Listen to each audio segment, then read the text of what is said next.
Baik, pada kesempatan ini kita akan mempelajari konsep-konsep penyebab penyakit, pertemuan mata kuliah epidemiologi, pertemuan kedua. Sebelum masuk ke konsepnya, maka ada sedikit pengantar bahwa apa itu sakit ya. Sakit merupakan kondisi di mana terjadi perubahan-perubahan struktural dan fungsional dari jaringan tubuh dan kondisi normalnya. Ya, dari kondisi normalnya menjadi kondisi yang tidak normal atau abnormal. Itu adalah sakit ya. Begitu pula juga dengan masalah gizi ya. Berarti kan ada kondisi perubahan pada status gizi ya, yang harusnya normal menjadi tidak normal. Contohnya status gizi kurang, status gizi lebih, obesitas ya, atau status gizi mikro seperti anemia, gangguan akibat kekurangan yodium, kekurangan vitamin A. Nah, itu juga salah satu pembahasan yang akan kita bahas di epidemiologi ya. Jadi bukan hanya sakit tapi juga masalah gizi. Oke.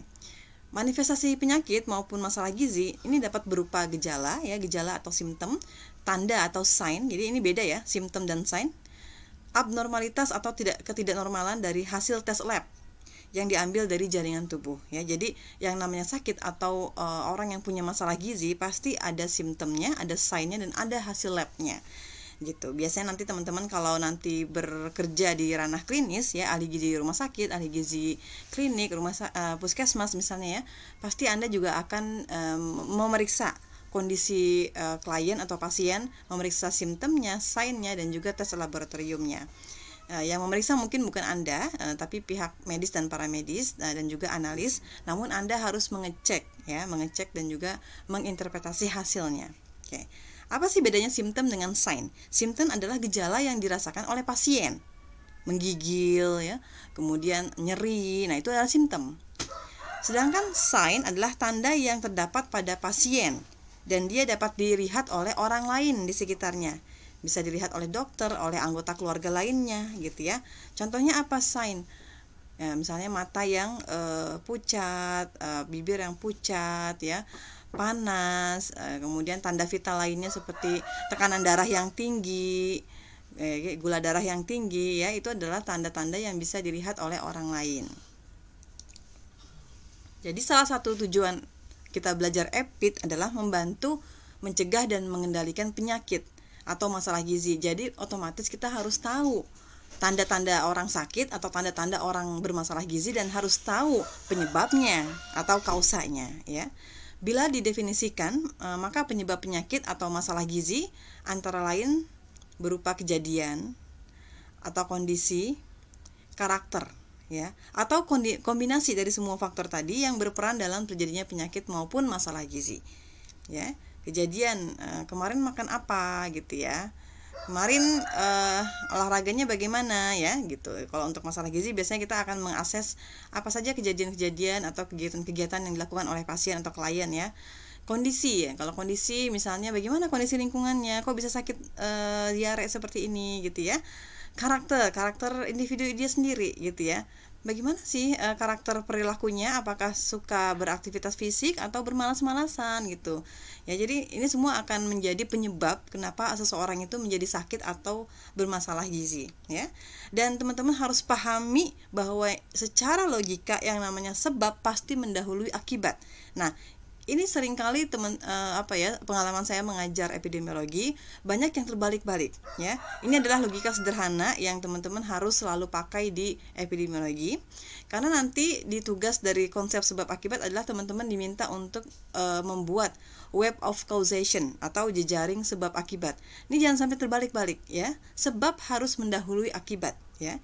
Kenapa ada dua kejadian, misalnya kejadian makan berlebihan dengan kejadian kegemukan, maka mana yang mendahului? Apakah makan berlebihan dulu atau kegemukan? Nah, kita bisa pakai logika dan kita bisa pakai teori yang sudah ada. Secara logika tentu orang makan dulu yang berlebihan baru jadi kegemukan gitu ya. Nah, ini juga harus didukung oleh teori yang ada. Betul nggak? Memang akibat dari makan berlebihan bisa menyebabkan kegemukan. Kalau keduanya saja itu sudah mendukung, nah, boleh jadi kita bisa menegakkan sebab akibat. Tapi tidak cukup dua itu ya, syarat untuk menegakkan sebab akibat. Nanti kita lihat ada beberapa syarat untuk menegakkan hubungan sebab akibat. Nah, jadi kalau kita lihat bagaimana alur peristiwa terjadinya penyakit maupun masalah gizi ya, dimulai dari sebab dan berakhir dengan akibat. Sebab itu bisa dikatakan sebagai faktor risiko. Jadi ada penyakit atau masalah gizi ya yang tidak ada sebabnya, tidak diketahui sebabnya apa. Kanker misalnya, kita nggak tahu orang kanker payudara. Kenapa dia? Apakah karena makanannya, atau mungkin karena polusi, atau mungkin karena perilaku merokok, atau bagaimana? Entahlah ya. Jadi kadang untuk beberapa penyakit maupun masalah gizi kita tidak bisa menyatakan itu adalah penyebab, tapi kita bisa menyatakan itu adalah faktor-faktor risiko ya. Contoh, faktor risiko dari penyakit kanker payudara adalah pola makan yang tidak seimbang, aktivitas fisik yang tidak teratur, merokok, kemudian paparan terhadap zat-zat karsinogenik. Jadi kita hanya bisa menyebutkan mungkin faktor-faktor risikonya berdasarkan penelitian-penelitian yang sudah ada, gitu ya. Karena beberapa penyakit sulit diketahui penyebab pastinya. Oke. Nah, yang disebut faktor risiko ini dibagi menjadi dua. Ada yang disebut sebagai penyebab utama, ada yang disebut sebagai faktor determinan yang lain. Nah, untuk penyakit-penyakit infeksi atau yang sudah diketahui penyebabnya ya, seperti HIV/AIDS, jelas disebabkan oleh virus HIV misalnya ya. Nah, ini adalah contoh penyebab yang kausanya merupakan kausa utama ya. Nah, jadi ini contohnya adalah agen ya, agen penyebab penyakit. Agen tadi adalah contohnya virus, bakteri ya. Nah, gitu. Virus COVID-19. Nah, itu juga merupakan kausa utama dari penyakit COVID-19 ya. Jadi dikatakan virus COVID-19 adalah agennya, ya, agen penyebab penyakit.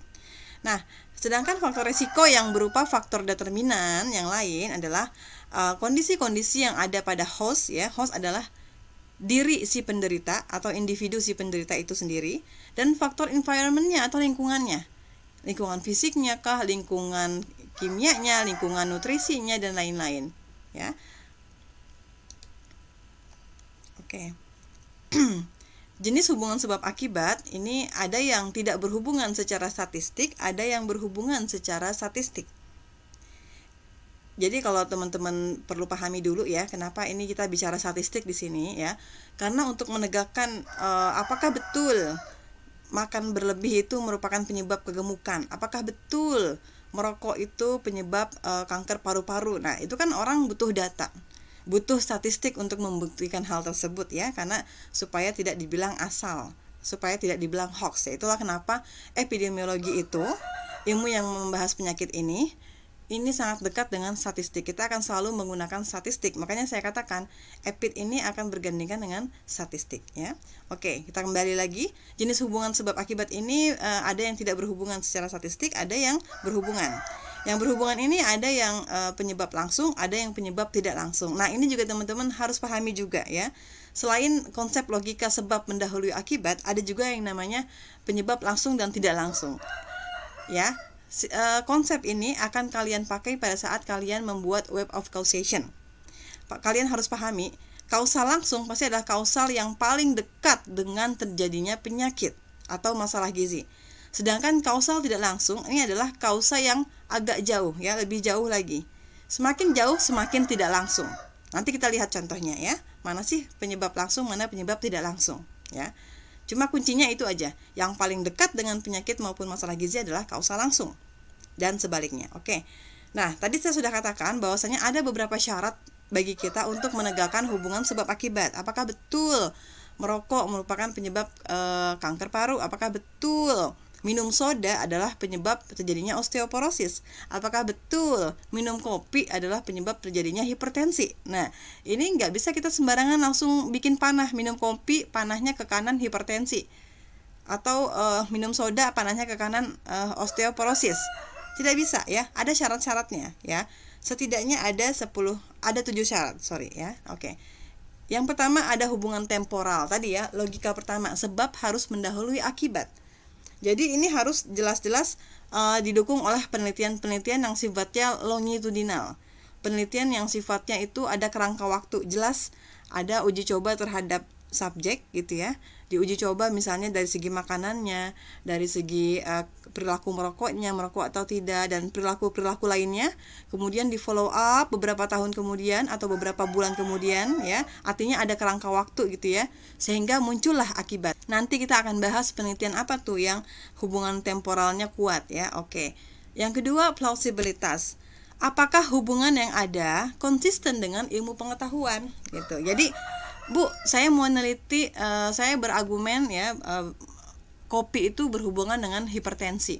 Nah, sekarang anak muda banyak yang minum kopi, Bu, pasti banyak yang hipertensi. Oke, tidak bisa kita sembarangan langsung menegakkan kopi kepada hipertensi. Lihat juga selain yang pertama ya, penelitian yang sifatnya temporal, yang kedua lihat juga plausibilitasnya. Tidak cukup satu penelitian, didukung juga oleh penelitian yang lain. Contoh, ya. Bu, penelitian di Bogor saya ketemu, Bu, ternyata kopi berhubungan dengan hipertensi. Penelitiannya temporal. Oke, itu cuma di Bogor. Di Jakarta bagaimana? Oke, di Jakarta sudah, Bu. Di Kalimantan sudah. Oke, itu cuma di Indonesia. Di luar negeri bagaimana? Nah, jadi memang itu yang disebut dengan plausibilitas. Jadi ini harus konsisten. Hasilnya itu harus konsisten di populasi manapun ya, sehingga kita bisa melakukan generalisasi. Yang ketiga, konsistensi ya. Ini sama ya, seperti yang plausibilitas di atas ya. Kalau yang plausibilitas itu dengan ilmu pengetahuan, sedangkan yang konsistensi itu dengan penelitian yang ada. Jadi hubungan tadi harus konsisten didukung oleh penelitian-penelitian yang terkini ya, bukan cuma 1-2 penelitian tapi lebih dari beberapa penelitian. Yang keempat, kekuatan hubungan. Apakah hubungan sebab akibat tadi berhubungan secara statistik yang kuat? Nah, nanti teman-teman ini kaitkan dengan statistik ya. Nah, teman-teman kan sudah belajar statistik tuh ya.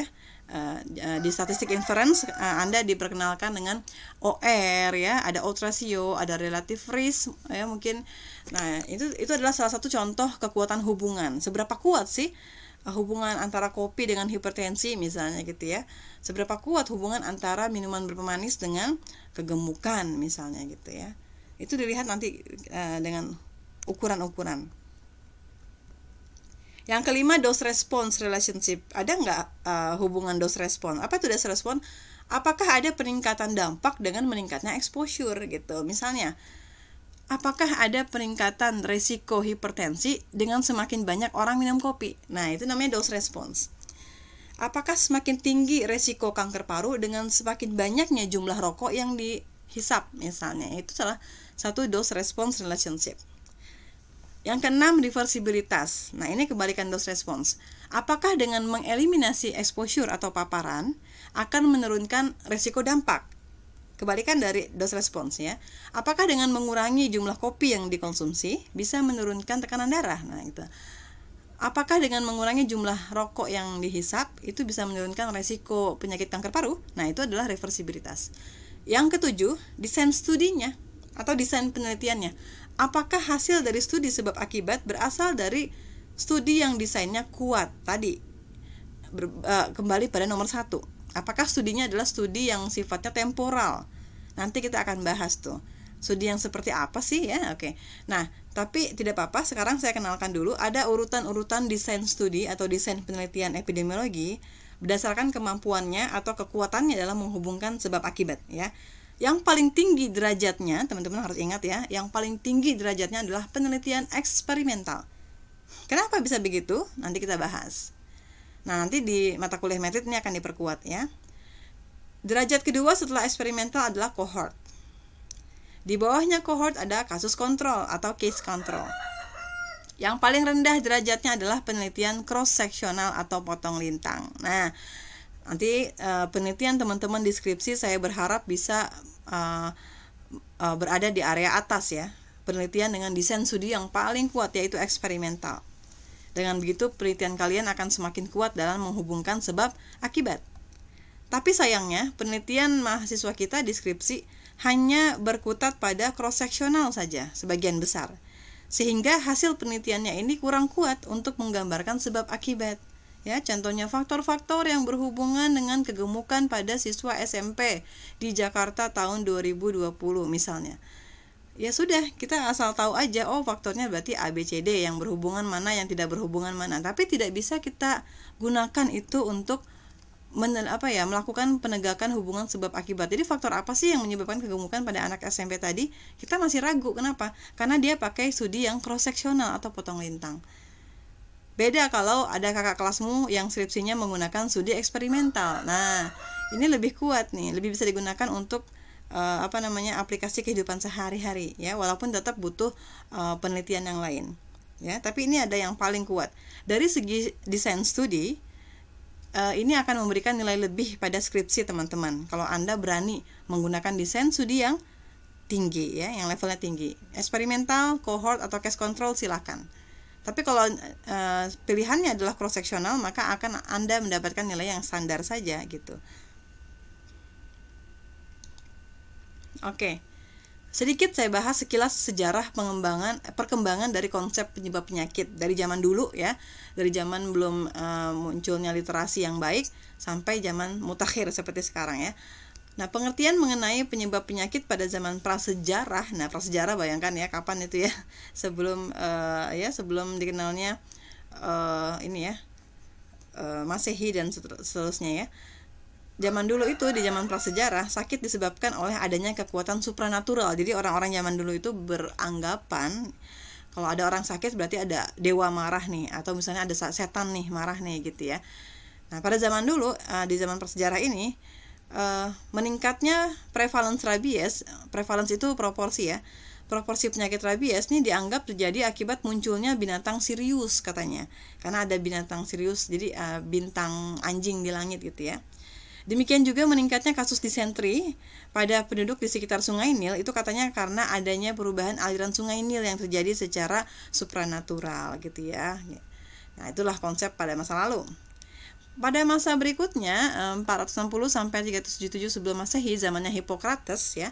Nah, Hippocrates ini ada berpendapat nih bahwa sakit itu bukan hal-hal yang sifatnya supranatural gitu. Ini dia mulai berpikir logik. Dia berpikir bahwa ada kaitan antara penyakit dengan elemen-elemen bumi, api, udara, air ya. Ini udah bicara feng shui ya. Elemen-elemen tersebut menyebabkan kondisi-kondisi seperti dingin, kering, panas dan lembab gitu ya. Jadi dia mulai menilik pada konsep lingkungan nih ya. Kondisi dingin, panas, lembab, dan kering dari bumi ini berpengaruh pada cairan tubuh, darah, cairan empedu kuning, dan empedu hitam. Jadi pada zaman Hippocrates ini telah menghubungkan antara sakit dengan faktor lingkungan. Ya, ini kuncinya. Dulu ada istilah empedu kuning, empedu hitam ya. Itu mungkin itu istilah Hippocrates untuk bagian tubuh yang belum diketahui ya. Berikutnya zaman Galen ini semakin mendekat dengan 129 sampai 199 Masehi. Bagaimana menurut Galen? Penyakit terjadi karena interaksi dari 3 faktor, yaitu tubuh, sikap hidup, dan atmosfer. Nah, dia udah bicara perpaduan antara 3 hal ini ya. Dapat dikatakan bahwa masa Galen ini telah ada pemikiran bahwa penyakit terjadi karena dipengaruhi oleh lingkungan dan sikap hidup atau gaya hidup ya. Jadi bukan cuma lingkungan, tapi juga gaya hidup orang itu sendiri. Mungkin karena orangnya jorok ya, orangnya makan berlebihan. Nah, itu dia sudah mulai ke arah sana. Oke. Konsep contagion ya, ini muncul di abad ke-16 ya oleh Fracastorius ya. Menurut konsep Fracastorius ini, sakit terjadi karena adanya proses kontak atau bersinggungan dengan sumber penyakit. Nah, ini udah mulai muncul konsep penularan.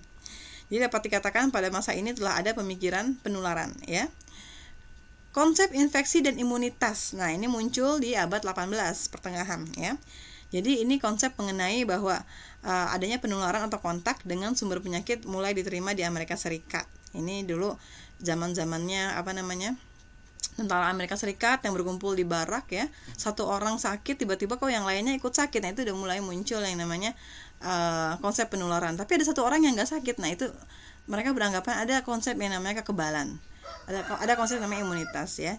Mereka mulai berpikir berarti orang yang tidak punya imunitas itu akan mudah terkena penyakit, sedangkan yang punya imun itu akan lebih terhindar dari penyakit. Nah, itu jadi disinilah cikal bakal munculnya pemikiran adanya imunitas atau kekebalan ya.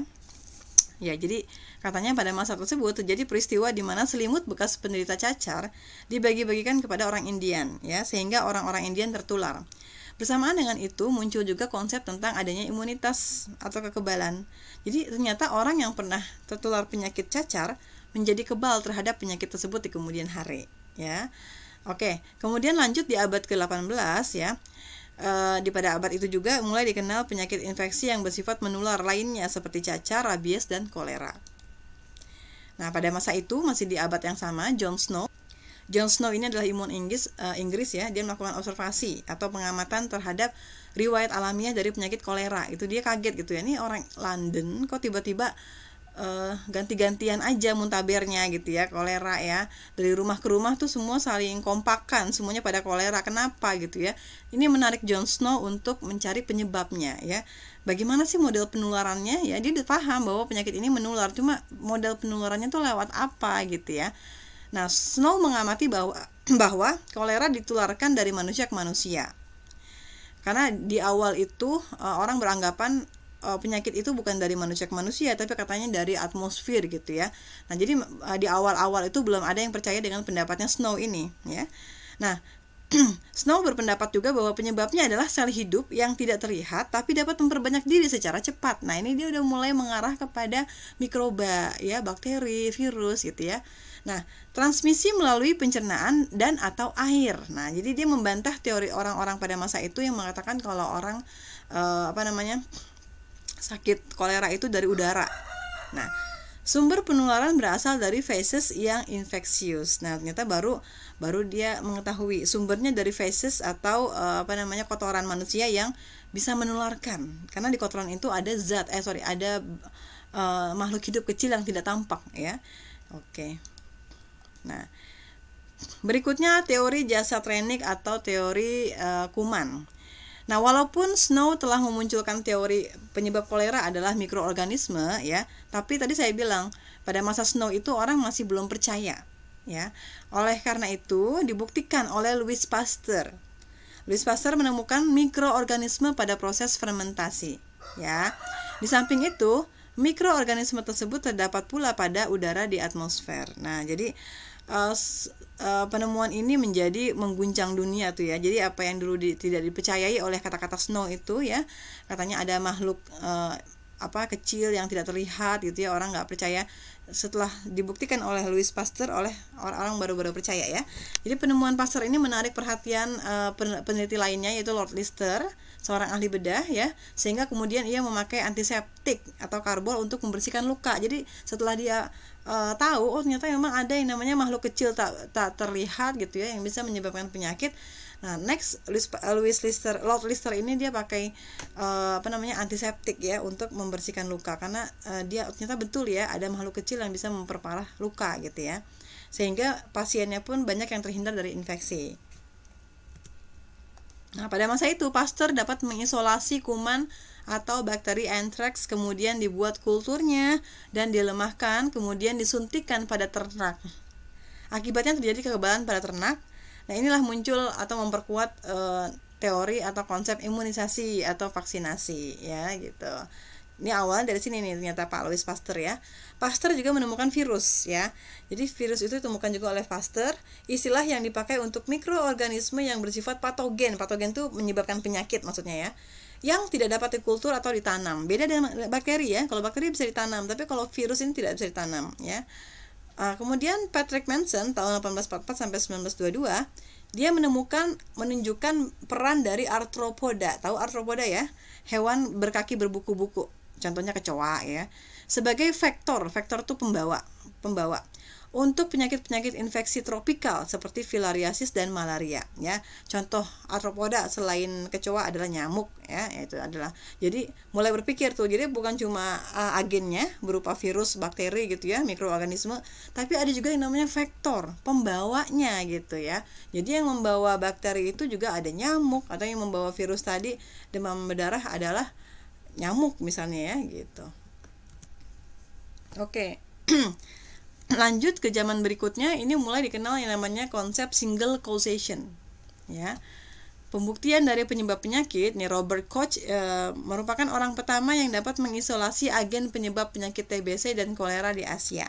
Nah, jadi dia tahu TBC penyebabnya bakteri ini, kolera bakteri ini gitu ya. Koch dapat membuktikan adanya kausa primer dari suatu penyakit. Nah, bagaimana bunyi postulat Koch ya? Postulat itu hukum Koch.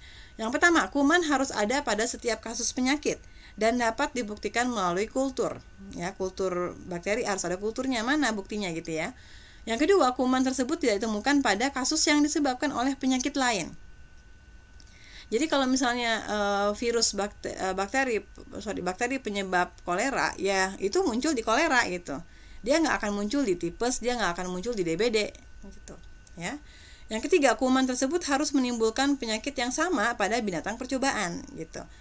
Jadi kalau dia bakteri tersebut bikin orang kena kolera, maka ketika dicoba kepada kucing percobaan atau tikus percobaan, kucing tikus tadi juga harus mengalami kolera ya. Oke. Yang keempat, dari binatang percobaan yang telah sakit dapat ditemukan kuman yang sama dengan kuman penyebab penyakit. Nah, kebalikannya, kalau ada anjing atau kucing yang tiba-tiba mengalami kolera, harus cari tahu benar nggak kumannya sama dengan kuman yang menyerang manusia itu. Nah, kalau semuanya ini terpenuhi, maka bisa menegakkan bahwa bakteri tersebut adalah penyebab penyakit yang dimaksud. Nah, jadi ini memang sangat hati-hati Koch itu ya dalam menentukan penyebab penyakit. Namun kelemahan dari postulat Koch tadi adalah tidak dapat diterapkan pada semua penyakit gitu ya. Kalau tadi saya katakan kalau penyakit yang penyebabnya jelas seperti kolera, HIV/AIDS, COVID-19 ya, itu kan jelas ya akibat virus atau bakteri apa gitu ya. Nah, diterapkan pada semua penyakit. Pada penyakit dari akibat virus atau virus belum dapat dikultur ya. Kalau untuk virus itu agak sulit ya, karena belum bisa dikultur. Kemudian yang kedua, penyakit-penyakit tertentu seperti campak. Nah, penyakit ini dapat menyebabkan sakit pada manusia, tapi tidak menyerang semua binatang percobaan, kecuali hanya pada anjing-anjing kecil. Yang ketiga adalah penyakit kanin distemper ya, dapat menyerang anjing tapi nggak bisa menyerang manusia gitu. Ini kan harus ada host yang spesifik untuk kuman tertentu. Jadi teori Koch itu terlalu spesifik, tidak bisa diterapkan untuk semua penyakit. Nah, kemudian juga ada kuman-kuman patogen, ya, kuman yang sifatnya bisa memberi penyakit, yang menginfeksi manusia, tapi tidak menimbulkan sakit, gitu. Ada orang sehat terinfeksi virus, tapi seringkali nggak sakit tuh, gitu ya. Ini yang terjadi sekarang ya, OTG itu ya. Jadi ada orang yang terinfeksi COVID-19, dia bisa sakit. Ada yang terinfeksi tapi tidak sakit. Jadi memang postulat Koch itu tidak bisa diterapkan pada penyakit yang sebabnya oleh virus ya. Jadi kalau COVID-19 itu jadi di zamannya Koch ya, ini mungkin COVID-19 ini nggak bisa ditegakkan nih penyebab penyakitnya ya, karena postulat Koch itu hanya kepada mikroorganisme yang jelas seperti bakteri. Nah, dari penemuan Koch dan kelemahan-kelemahannya timbul pemikiran bahwa selain faktor primer, pasti ada faktor lain yang berkontribusi terhadap penyakit atau masalah gizi. Berikutnya, penyakit disebabkan multi causes. Jadi, ini adalah cikal bakal multiple causes. Ya. Ada yang namanya kausa primer, agennya ada betul, tapi ada faktor lain. Ya, yang berkontribusi yaitu faktor host alias orang itu sendiri yang menderita penyakit. Dan ada faktor environmentalnya, faktor lingkungan di sekitar orang tersebut. Inilah cikal bakal segitiga epidemiologi, yaitu agent, host, dan environment. Nah, beberapa contoh model dari konsep multiple causation. Nah, kita sekarang udah masuk di multiple causation ya. Yang pertama adalah konsep web of causation. Ini nanti saya bilang teman-teman akan membuat ya, WOC ya, web of causation. Yang pertama adalah penyakit tidak disebabkan oleh single cause.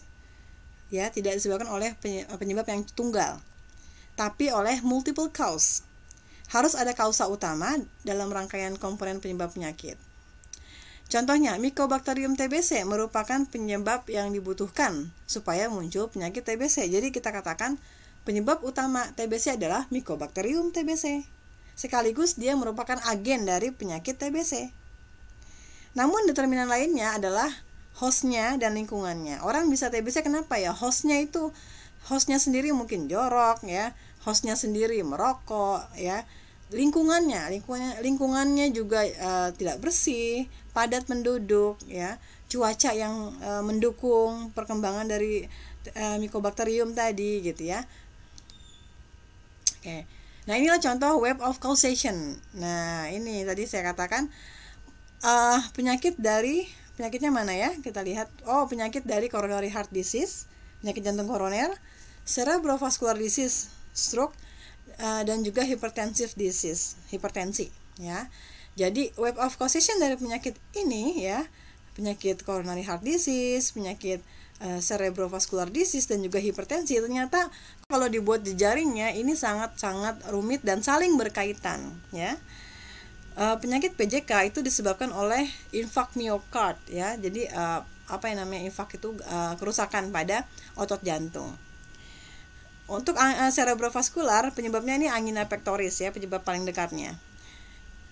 Untuk hipertensi, penyebabnya adalah trombosis atau penyumbatan pembuluh darah. Ternyata infark miokard, angina pectoris, trombosis disebabkan oleh faktor yang sama, yaitu sistem pengentalan darah.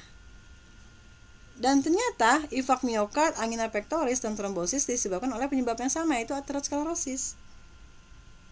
Ya. Nah, dan mereka semua ini juga disebabkan oleh penyebab yang sama, yaitu hipertensi. Nah, teman-teman lihat lagi, sistem koagulasi darah yang tidak normal, aterosklerosis atau penyumbatan darah oleh lemak, dan hipertensi ini disebabkan oleh penyebab yang sama, yaitu merokok. Nah, gitu ya. Hipertensi juga disebabkan oleh hereditas atau keturunan. Aterosklerosis, penyumbatan pembuluh darah akibat lemak, disebabkan oleh obesitas. Ya.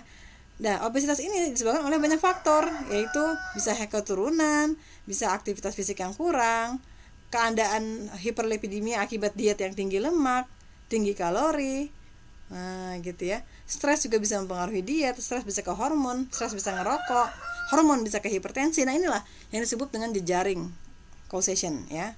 Nanti teman-teman silahkan pilih penyakit atau masalah gizi dan buatlah web of causation-nya.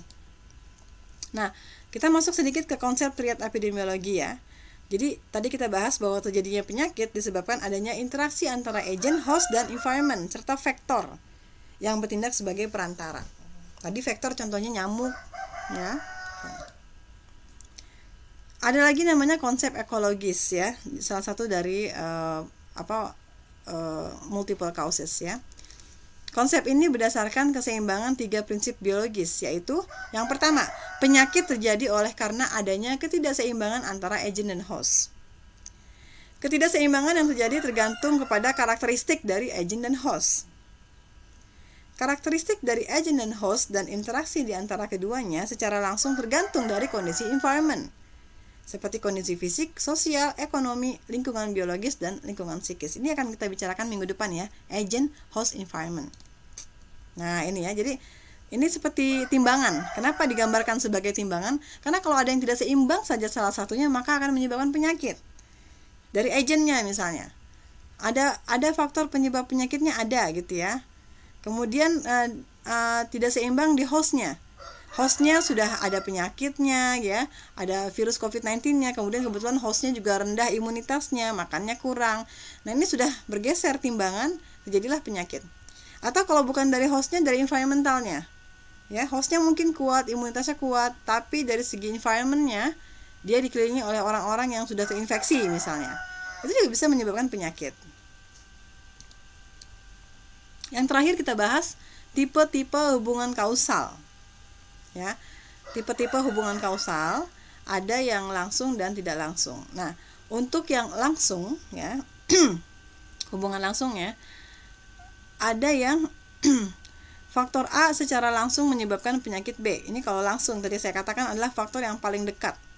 Tadi contohnya kalau di web of causation, faktor yang langsung ini adalah faktor yang paling dekat, ya. Jadi faktor langsung dari coronary heart disease, infark miokard, cerebrovascular disease, angina pectoris, hypertensive disease, trombosis, gitu ya. Jadi yang paling dekat dengan penyakit di bawah ini adalah yang ini di atasnya. Semakin ke atas semakin jauh. Jadi yang atas-atas ini adalah penyebab yang tidak langsung. Diet tidak langsung, stres itu tidak langsung, ya.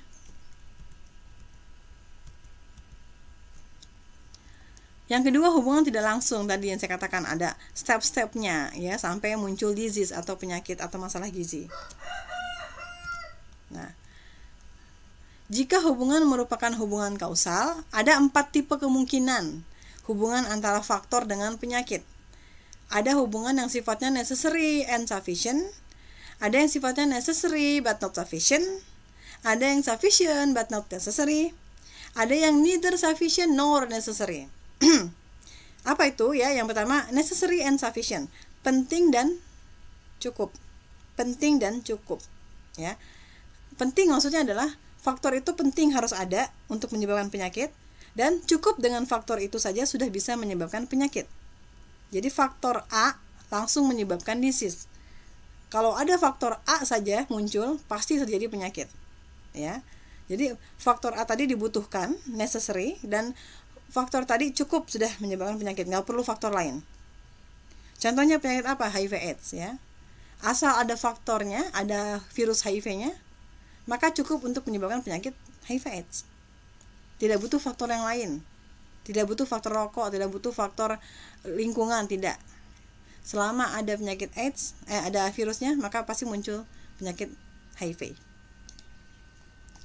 Tipe yang kedua, necessary but not sufficient. Faktor tadi penting, harus ada, tapi tidak cukup cuma dia aja. Ada faktor lain, makanya bentuknya seperti ini. Ada faktor A, faktor B, faktor C menyebabkan penyakit. Nah, contohnya apa? TBC, ya. Basil TBC saja atau bakterinya cukup untuk menyebabkan penyakit, ya. Penting untuk terjadinya penyakit. Namun tidak cukup kehadirannya untuk menyebabkan TBC. Butuh faktor lain seperti faktor gizi, ya kan? Daya tahan tubuhnya, begitu. Yang ketiga, sufficient but not necessary. Nah, masing-masing faktor itu punya kekuatan yang sama untuk bisa menyebabkan penyakit, gitu. Terpapar dengan radiasi bisa leukemia, betul. Tapi terpapar dengan benzena juga bisa leukemia, ya. Jadi masing-masing faktor itu punya cukup lah, punya kekuatan yang cukup untuk menyebabkan penyakit, ya. Dan tidak dibutuhkan harus ada. Jadi makanya dikatakan sufficient but not necessary, karena faktor yang lain pun bisa, gitu. Faktor A bisa ke disease, faktor B bisa ke disease, faktor C pun bisa. Ini contohnya terjadi pada penyakit-penyakit kanker tadi yang saya katakan, ya. Kanker payudara penyebabnya apa? Nggak tahu, ya. Terpapar pada karsinogenik bisa, terpapar pada makanan yang tidak seimbang bisa, ya.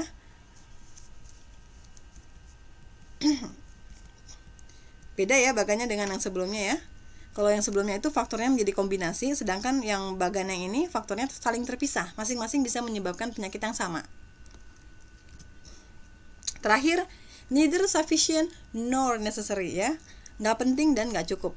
Nggak penting dan nggak cukup, ya. Ini adalah tipikal hubungan yang sangat kompleks, ya, saling berkaitan satu sama lain. Jadi faktor satu aja nggak cukup, dan dia juga harus ada temennya, dan dia juga nggak seberapa penting. Jadi ini adalah tipikal untuk penyakit-penyakit yang sifatnya multi causation-nya sangat banyak, seperti tadi, ya, penyakit stroke, penyakit hipertensi, penyakit jantung koroner. Nah, tadi yang teman-teman lihat contohnya web of causation ini. Nah, ini contoh yang tadi neither sufficient nor necessary, ya. Ya, nggak penting obesitas jadi penyebab 3 penyakit ini. Dan nggak cukup juga obesitas menjadi penyebab penyakit ini, masih butuh faktor yang lain, gitu, ya. Dan antara faktor ini juga nggak ada yang paling penting, semuanya saling berkaitan, gitu, ya. Sehingga ini dikatakan neither sufficient nor necessary. Nah, ini contohnya adalah penyakit-penyakit yang sifatnya tadi multi causation-nya sangat kompleks, ya. Penyakit degeneratif tadi, ya, jantung, hipertensi, stroke, dan masih banyak lagi. Oke, terakhir ini semoga bermanfaat. Sekian. Assalamualaikum warahmatullahi wabarakatuh.